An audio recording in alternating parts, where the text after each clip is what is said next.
Every woman carries dreams for her wedding night. Dreams painted with gentle smiles, tender touches, and promises whispered in the quiet. I carried those dreams too, more than I can describe. I thought that night would be the beginning of a beautiful story, a new chapter written in love and safety.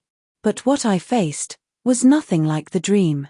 Because the man I trusted most, the man who was meant to hold me close, turned into a stranger I could barely recognize. His eyes, his silence, his touch, all of it left scars deeper than words can explain. And from that very night, my world began to unravel. What happened behind that closed door is something no innocent bride could ever imagine. And something I will never forget. The day passed in a blur of laughter, rituals, and endless faces around me. People came with blessings, photographs, food, and songs. Yet even in all that noise, my heart waited for the silence of the night.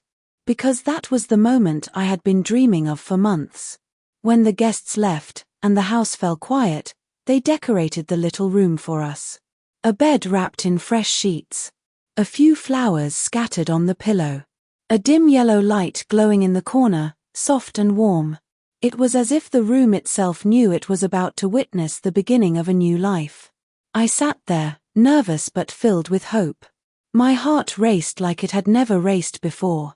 I fixed the edge of my dress, adjusted the veil, lowered my eyes, just as I had imagined in my dreams. Somewhere deep down, I believed this was the moment when he would walk in gently, sit beside me, whisper something kind, and take my hand.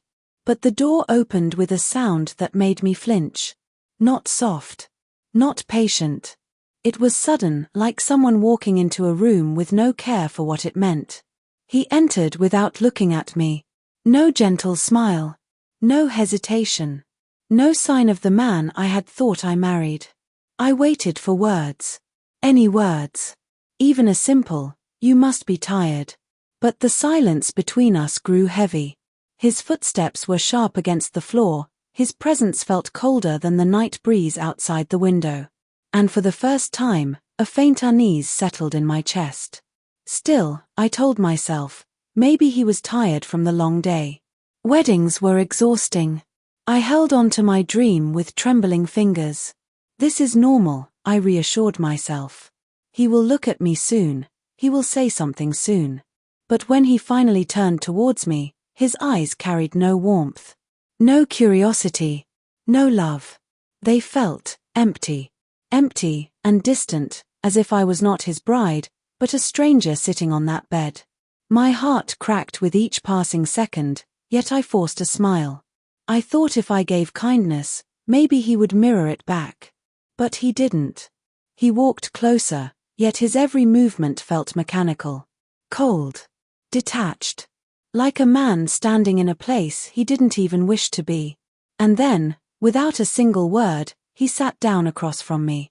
The distance between us felt heavier than 1,000 miles. His silence was not neutral, it was sharp, cutting deep into me, telling me things his mouth refused to. It was not the silence of shyness. It was not the silence of fatigue. It was the silence of indifference. The silence of a man who already carried shadows within him. I lowered my eyes once more, hiding the sting of tears behind my lashes. A bride is not supposed to cry on the first night, I told myself. But I could feel something breaking inside me already. The night went forward in fragments of unease. He spoke little. When he did, his voice carried no affection, only impatience. He looked at me, but not with the eyes of a man seeing his wife for the first time. It was the look of someone distracted, someone already somewhere else.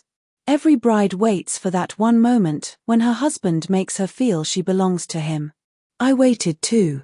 But the moment never came. Instead, every passing minute only pulled me further away from the dream I had carried.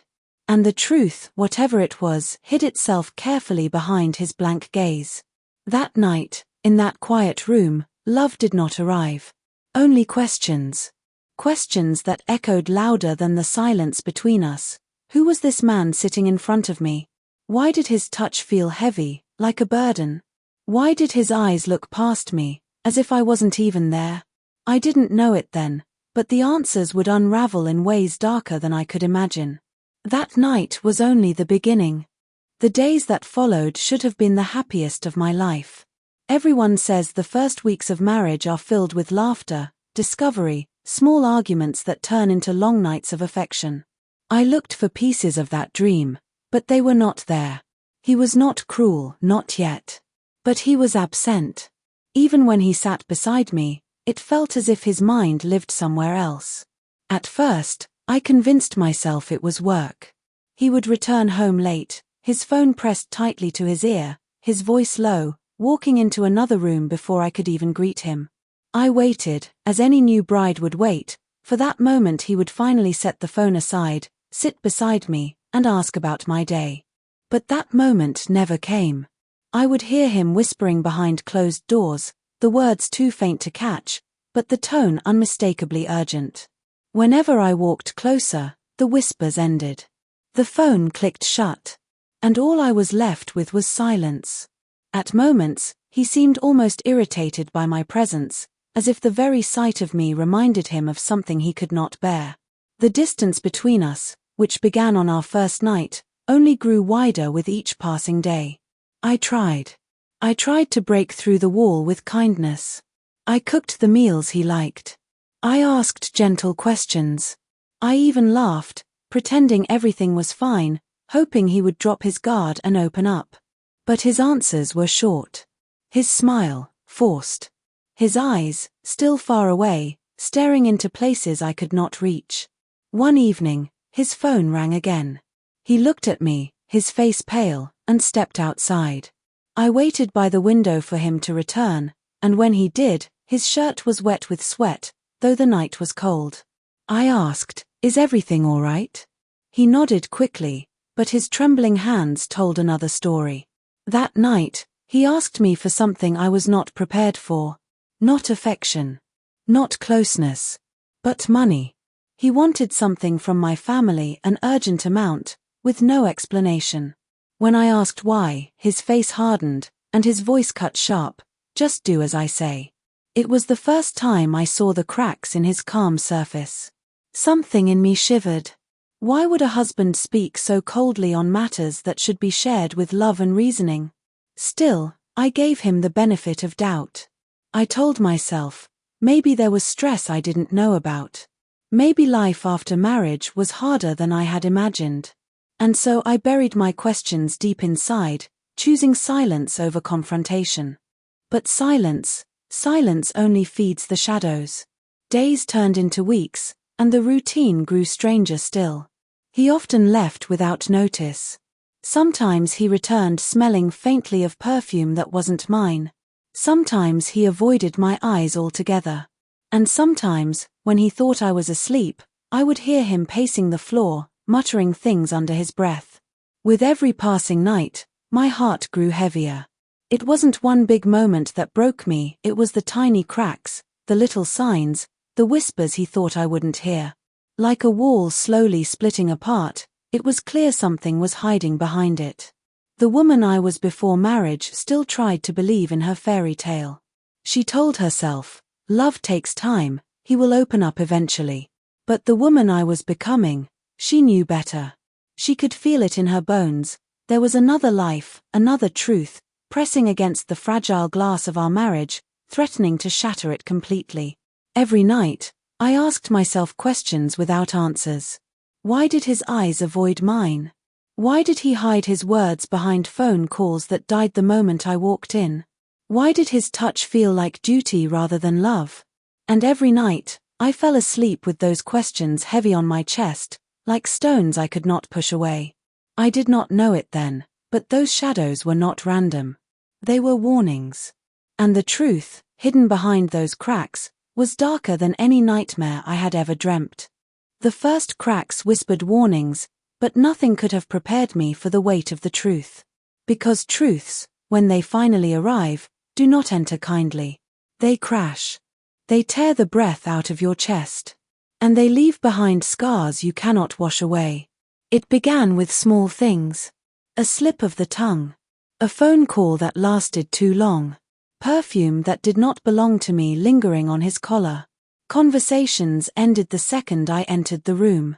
Nights spent out with no explanation, and a gaze that moved through me as if I wasn't even human.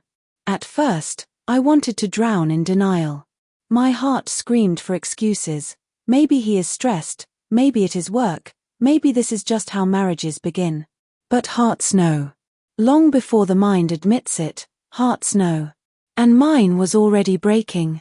One evening, after sunset, he left in a hurry. He didn't notice I was standing behind the door when his phone lit up. The screen showed a woman's name I did not recognize. A name repeated with affection, marked with hearts. My body froze, but my mind insisted I had misunderstood. It could be a cousin, a colleague, I whispered to myself, but deep inside, I already knew. I followed that breadcrumb of suspicion. And one day, when the house was quiet, I searched. I had never searched his things before. Trust had chained my hands for too long. But that day, the chain broke. And there it was. A photograph tucked deep inside his drawer. A child in the arms of another woman. A child with his eyes. A family picture, with a family that did not include me. The world tilted in that moment. Every breath I thought I had was ripped from my chest. I sat frozen, the photograph shaking in my hands. My mind clashed with my heart, refusing to believe, refusing to accept, but the proof was alive in my hands. He was not just mine. He was someone else's. He belonged to another life entirely. When he returned, I confronted him, my trembling words breaking the silence of the room. For a moment, his face fell pale. Then, instead of shame, I saw fury. His eyes burned, not with guilt, but with anger at being discovered. He tore the photograph from my hands as though truth could be erased with torn paper. But truth does not vanish. Once seen, it never fades. That night, his voice became ice, sharp and merciless. He confessed, if confession is the right word, a confession without apology. He told me there was another woman. He told me there was a child. He told me his loyalties had been divided long before he had ever looked at me. Each word was a knife pressed deeper, cutting pieces of me I didn't think could bleed anymore. I wanted to scream. I wanted to demand why he chose me at all, why he destroyed my life when his heart already belonged elsewhere. But I couldn't. I just sat in silence, the type of silence that feels heavier than death itself. He did not reach for me. He did not beg me to forgive, or explain why deception had been his gift to our marriage. He simply turned his face away, as if my tears were nothing more than water falling from a broken roof. I felt invisible, unworthy, destroyed. That night, while he slept beside me as though nothing had changed, I lay awake. Every beat of my heart screamed betrayal. The bed might as well have been a battlefield, one side carrying a woman whose dreams were shattered, the other holding a man with secrets stitched into his skin. I remembered the young girl I once was, the girl who painted her wedding night with dreams of tenderness, laughter, and love. How naive she had been. How cruelly she had been proven wrong. The truth didn't just destroy my trust. It destroyed me. Because I was not betrayed by a stranger. I was betrayed by the man I called my husband. The man who stood beside me as we vowed to spend a lifetime together. The man my parents blessed, the man I built my future with. And now, all those vows felt like ashes in my mouth. Days after the revelation blurred into nights. I moved like a ghost through the house, my body present but my soul buried. I ate without tasting. I spoke in whispers, because my voice felt like it no longer had meaning. He continued his double life without restraint. Phone calls, sudden trips, nights away. He did not even try to hide it anymore. And me. I became someone I didn't recognize. Silent when I should have spoken. Still when I should have fought. But heartbreak has a way of paralyzing you. It locks you inside your pain, until even breathing feels like betrayal to your own soul. Tears blurred my vision every night until dawn. I asked myself why me, why this, why had love, the thing most sacred, turned into the kindest lie. But no matter how many questions left my lips, the walls refused to answer. The only answer sat beside me, his shadow, his coldness, his life split in two. And in that answer, I finally saw the truth. I was not his partner. I was not his choice. I was only his distraction. His mask. His obligation. And just like that, everything I thought I knew about marriage, about love, about trust, was dragged into the fire. And from the ashes, only a hollow soul remained, mine. After the truth came alive and tore my soul apart, life did not simply move forward. It stopped. And I remained trapped in days and nights that no longer felt like living. I remember waking to mornings that carried no light. The sun would rise outside my window, but inside me it was always night. Even the air felt heavy, pressing against my chest until every breath was a battle I wasn't sure I wanted to win. At night, when sleep should have been my escape, tears became my only companion. I cried until my pillow was drenched. I cried until my body trembled from exhaustion. But no matter how much I cried, the pain never softened. It only grew sharper, carving new wounds into places already bleeding. He would lie beside me, sometimes sleeping, sometimes scrolling through his phone, his face lit by the glow of another message. And me. I was invisible. Not a wife. Not a partner. Not even a person who deserved warmth. It was then that silence became my cage. A silence so deep, so suffocating, that at times I wondered if I had ceased to exist at all. No laughter left my lips. No words dared to rise, because I knew they would fall into ears unwilling to hear. I walked through our home like a shadow. Meals turned tasteless. Clothes hung forgotten. Days slipped into each other like a blur of emptiness. My parents called sometimes, asking how I was. My voice, carefully practiced, always said the same, I'm fine. But behind that lie, inside my chest, my heart screamed, this was not the life I dreamed of. Because wasn't marriage supposed to be partnership? Wasn't it supposed to be trust and tenderness, an escape from loneliness? Instead, I had been thrown into the deepest loneliness of all, the loneliness of sleeping beside someone who did not see me. The loneliness of giving love and receiving silence. The loneliness of realizing I had been betrayed not only by him, but by every promise I once built my future on. Nights were cruel. The clock ticked louder, each second rubbing salt into wounds that refused to close. I would sit by the window, staring at the emptiness beyond the glass, wondering if I had disappeared. Sometimes I held my wrists in my hands just to feel my own pulse, reminding myself I was still alive, even if living felt meaningless. I hated mirrors during that time. Because when I looked into them, I didn't see myself anymore. I saw a stranger. Eyes swollen from tears. Lips too heavy to smile. A face dulled by sorrow. That girl inside the mirror, that broken bride, wasn't the woman who once dreamed about love on her wedding night. She was someone else. Someone defeated. What hurt most wasn't his cruelty. It wasn't even the other life he led. What hurt most was remembering the girl I used to be, the girl who believed. Believed in a future, in a husband's arms, in the dignity of being cared for. And now that girl was dead. People tell you heartbreak feels like fire. But it doesn't. It feels like drowning. Every day you reach for air, and every day water fills your lungs, until breathing itself becomes a punishment. I longed for a kind word, a single gesture to tell me I still mattered. But it never came.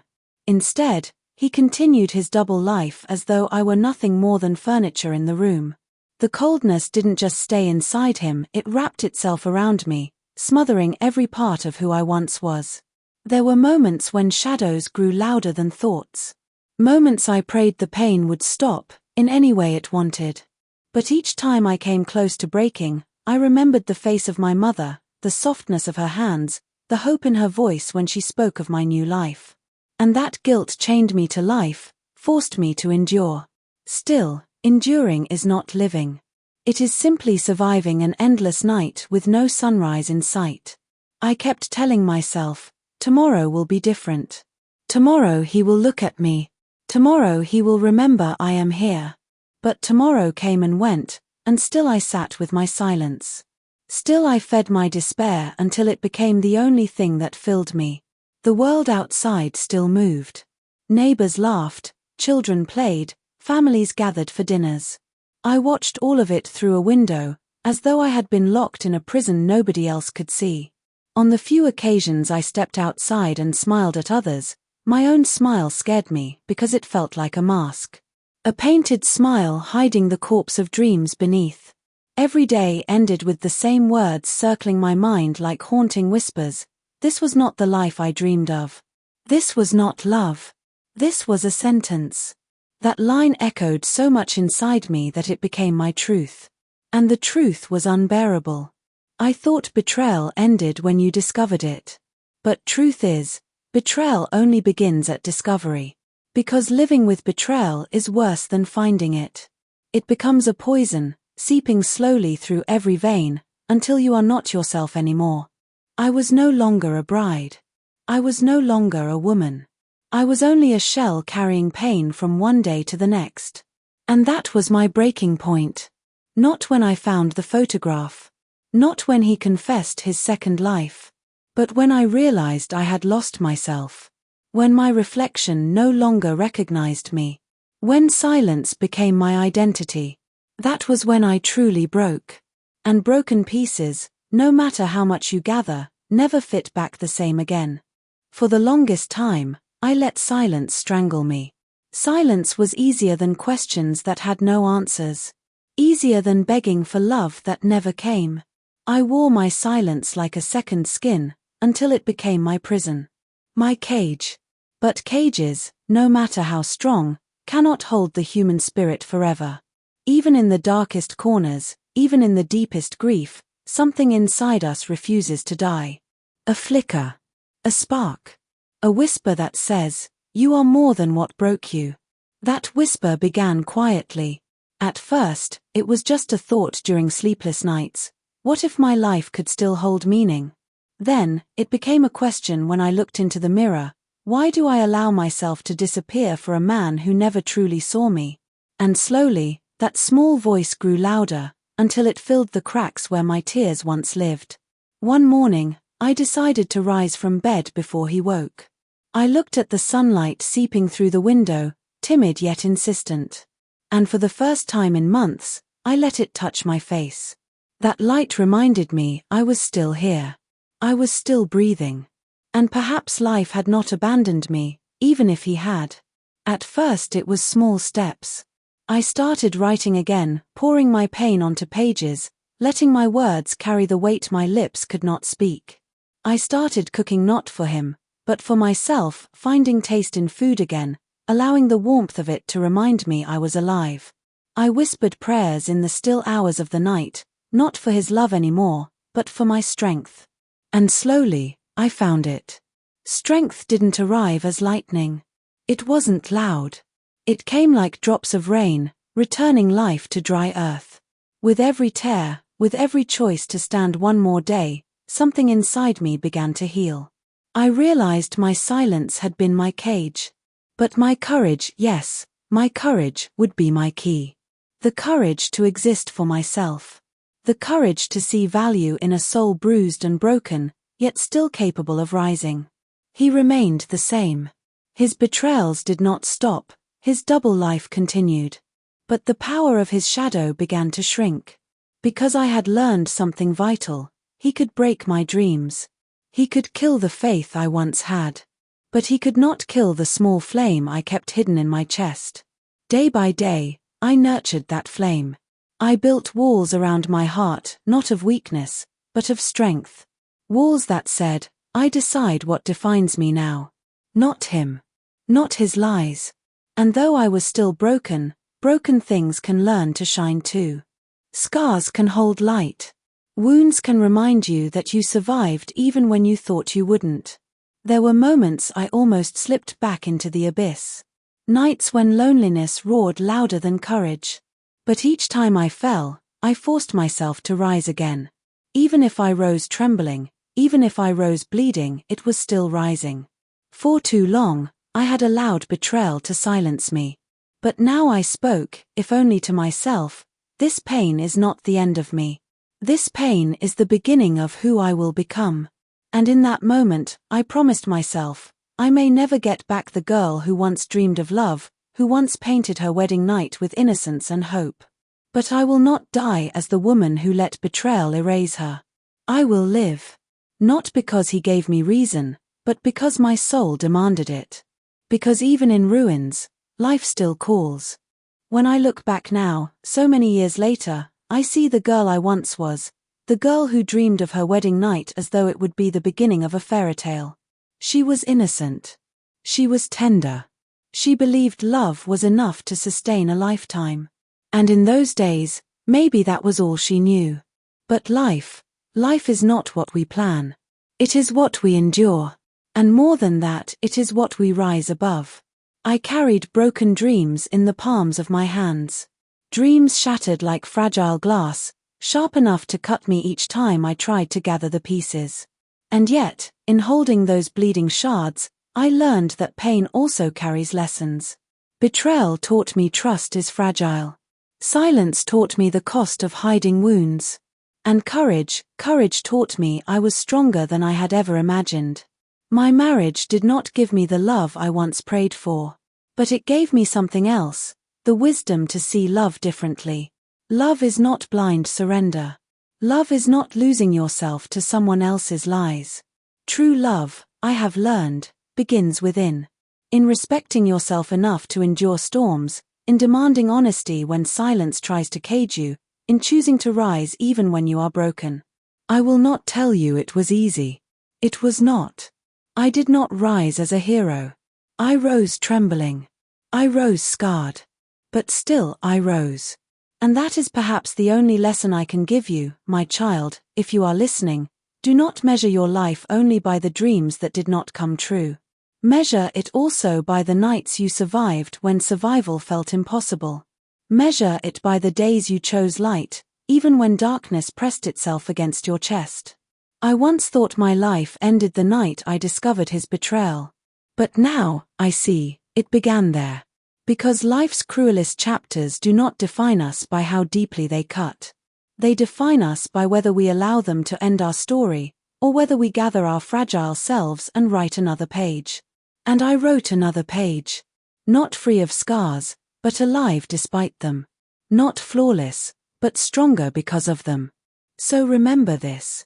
Life is not the dream you design in your head, and it is rarely the journey you once imagined. Life is the storm you endure. Life is the wound you heal. Life is the broken pieces you learn to rearrange until they shine again. Perhaps my wedding night was not a fairy tale beginning. Perhaps it was a cruel awakening.